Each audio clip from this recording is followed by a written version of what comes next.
Paz, Irmandade. Vocês estão bem, gente? Bora lá para a parábola do semeador. Nós já vimos elas em Mateus e Marcos, e agora que legal, né? A gente está aqui em Lucas.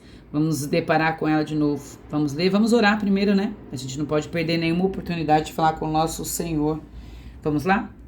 Ó Cristo bendito, eu te louvo, Senhor, eu te agradeço por este momento tão importante para a minha vida e para a vida de todos que aqui estão.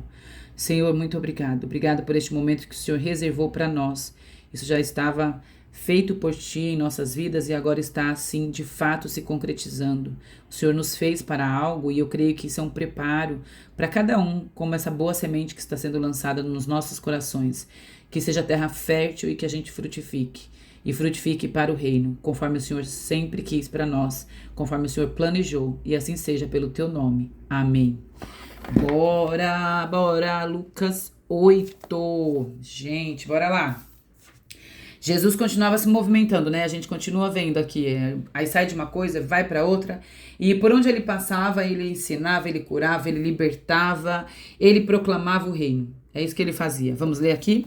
Aí diz assim, ó, no 8. Depois, dá pra ver? Tá certinho? Tá, né? Depois disso, Jesus ia passando pelas cidades e pelos povoados. Olha só, pregando o evangelho do reino, ó, o que eu acabei de falar, né? Pregando o que Jesus estava fazendo, pregando o evangelho do reino de Deus. Os 12 estavam com ele, então seus discípulos. E também, olha que legal, algumas mulheres que haviam sido curadas de espíritos malignos, de doenças. Maria, chamada Madalena, de quem haviam também, ó, saído 7 demônios. Joana, mulher de Cusa, administrador, ó, quem era? Administrador da casa de Herodes. Susana e muitas outras. Essas mulheres, aqui, ó, lhe serviam com seus bens. Coisa interessante, não sei se vocês sabiam, né? Mas nós lemos, inclusive, aqui nesses 3 versículos, que as mulheres, elas serviam o ministério de Jesus com seus bens. É isso mesmo, gente, com o seu dinheiro. Mulheres abastadas, né? Até mesmo aqui a gente vê de Herodes, né, ó. Administrador da casa de Herodes, ó. Da casa de Herodes, uma das mulheres, né? O administrador, a gente presume que é alguém que tenha dinheiro, né? Da casa de Herodes ainda, né? E essas mulheres, elas eram seguidoras de Jesus. Elas tinham sido curadas. Essas mulheres tinham sido agraciadas, abençoadas. Diferente do que a gente vê com os homens, os 12, tá escrito aqui. Eles seguiam Jesus, mas eles foram chamados para isso. E essas mulheres, elas faziam isso porque elas tinham recebido a cura de Jesus, os milagres de Jesus, a libertação de Jesus. Então elas faziam não porque tinham sido chamadas, né? Elas faziam como uma oferta de gratidão, é o que dá para ver aqui, né? Jesus vê a multidão e começa a ensinar. E aí a gente vai lendo aqui do 5 em diante.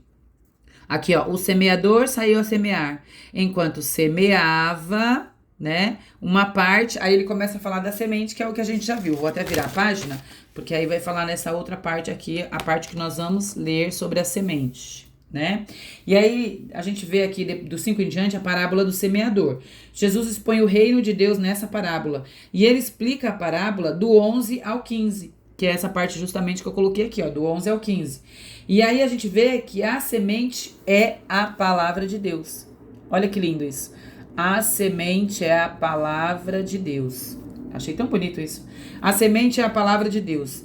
E aí, vamos ler do 11 ao 15? Porque senão eu começo a falar e aí eu vou me empolgar, eu sei. Mas vamos lá. O capítulo é grande, não dá pra se empolgar, não. E aí diz assim, ó. As que caíram à beira do caminho são os que ouvem. Então, beira do caminho são os que ouvem.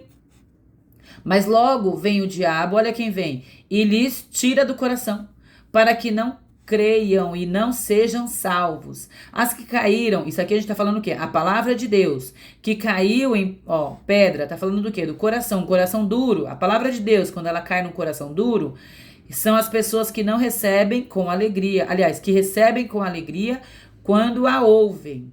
Mas não dá para ter raiz, a palavra não entra, não penetra e não permanece. E aí eles creem durante um tempo, mas depois eles abandonam a palavra por causa da provação.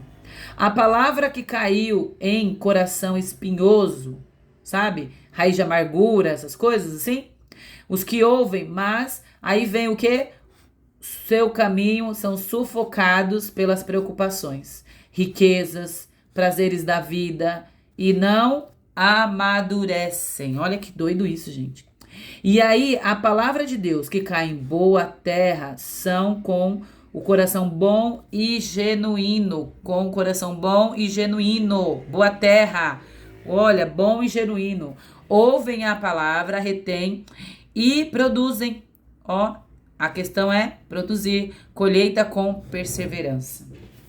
É legal que o próprio Jesus explica isso daqui, né? A palavra já está pregada pelo próprio Cristo. Nós vemos que a palavra de Deus é essa semente lançada para todos. Ela é lançada para todos, né? Mas alguns estão à beira do caminho, outros com pedras, outros com espinhos, outros sufocados, né? E outros são terra boa. E a gente vai ver que quem é esse coração que é terra boa, que tá aqui, ó, tá vendo? Um coração bom e genuíno que recebe a palavra, ele vai gerar fruto. Maravilhoso. Jesus continua e aí ele entra aqui na candeia, na lâmpada. Nós vamos ler aqui o 16 só pra gente entender. Ele diz assim, ó: ninguém acende uma lâmpada e a esconde em um jarro ou a coloca debaixo de uma cama. Ao contrário, coloca em um lugar apropriado para que os que entram possam ver a luz. Olha que bonito isso. Jesus continua e ele fala dessa lâmpada, né? Que não pode ser escondida, que não deve esconder. E aí, se Jesus, ele acendeu essa lâmpada em você, que é o poder, o fogo do Espírito Santo que a gente fala, se permita viver para a glória de Deus. É assim que a lâmpada é acesa, é vista. É uma vida no Espírito Santo, que demonstra o Espírito Santo com o propósito. Do 19 ao 21, a gente vê aqui, ó, é aquela parte que fala da família de Jesus. Sabe que eu expliquei isso daqui lá em Marcos, em Mateus e Marcos. Então nós vemos a família de Jesus procurando por ele, e eles não acreditavam ainda, não criam, né? Não tinham essa fé, e eles só se convertem depois. E a gente viu a explicação lá, mas aí vocês podem procurar lá no vídeo, porque tá bem explicadinho essa parte lá. Fala sobre a questão da sanidade, tá bem legalzinho, né? Então, mas procurem os vídeos, são vídeos curtos, dá pra gente ver, né? Aí aqui do 22 ao 25, ó, a gente já vê Jesus acalmando a tempestade, não é isso? Vamos ler os grifadinhos, que todo mundo gosta, né? Jesus acalma a tempestade, por que não, né? Vamos ler os grifadinhos, diz assim, ó: Jesus entrou no barco, vou começar a grifar aqui pra melhorar. Jesus, então, entrou no barco com eles, né? Com os discípulos, tá aqui, ó. E aí foram pro outro lado do lago, aqui. E aí partiram, Jesus adormeceu, começou um forte vendaval, tava inundando o barco, eles corriam perigo e foram acordar Jesus. E aí eles falam: mestre, mestre, vamos morrer. É trágico, eu tô rindo, mas é trágico.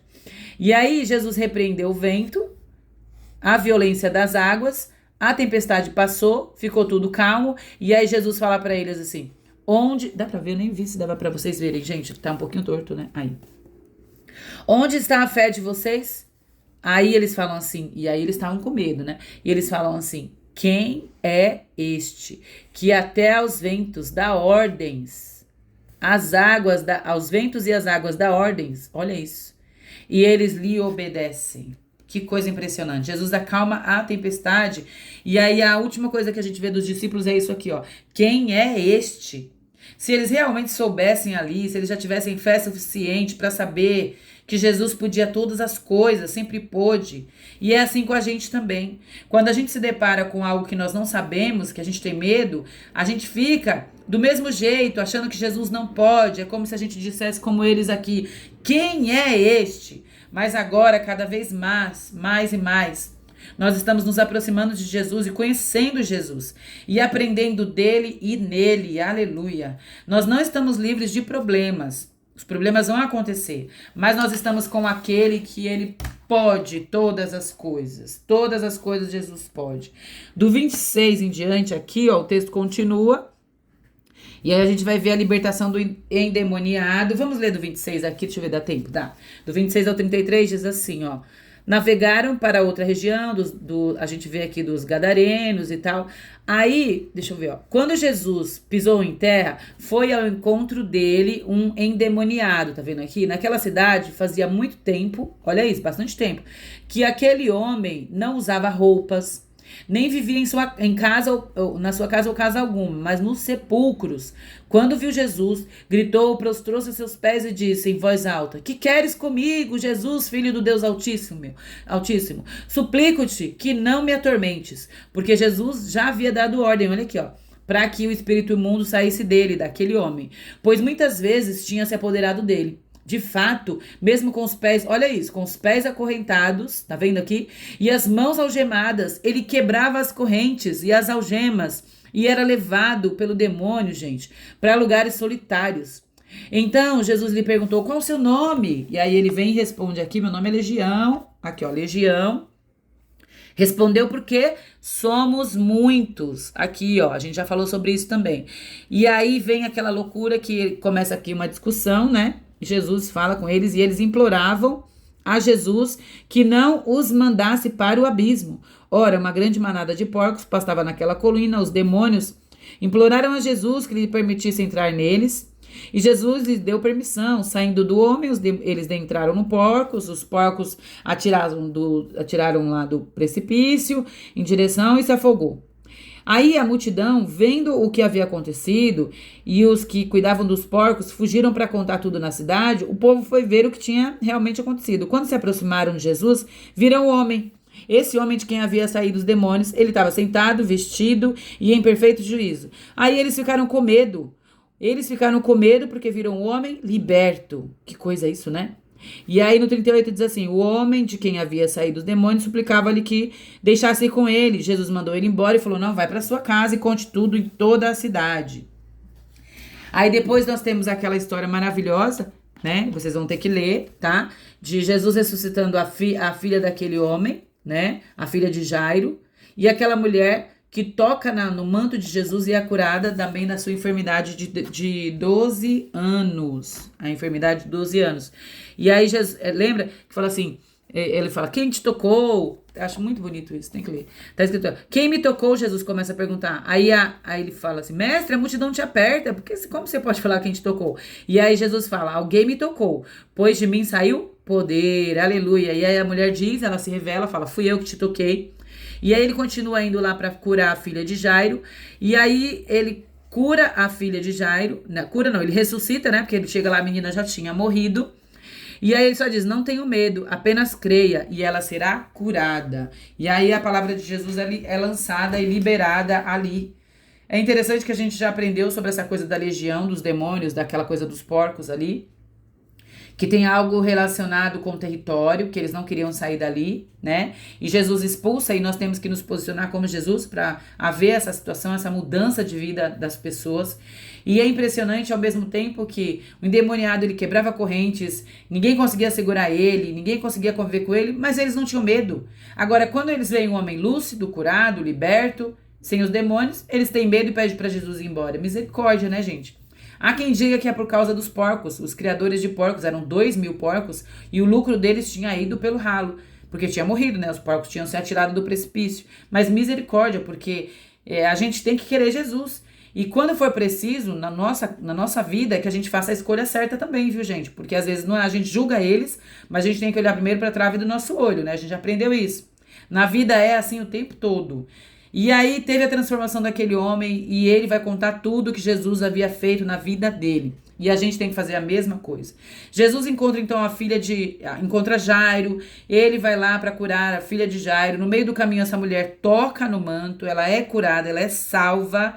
E ela demonstra essa fé maravilhosa que nos ensina demais. E no finalzinho, Jesus, né, ele ainda termina nos ensinando assim, que não tenham medo, apenas creiam. Então que o Senhor nos faça isso, né? Que Ele faça isso em nós, que Ele nos ajude a crer e esperar que no dia que a gente precisa de um milagre, a gente tão somente creia sem medo e que tudo aconteça segundo a vontade dEle. Em nome de Jesus. Amém.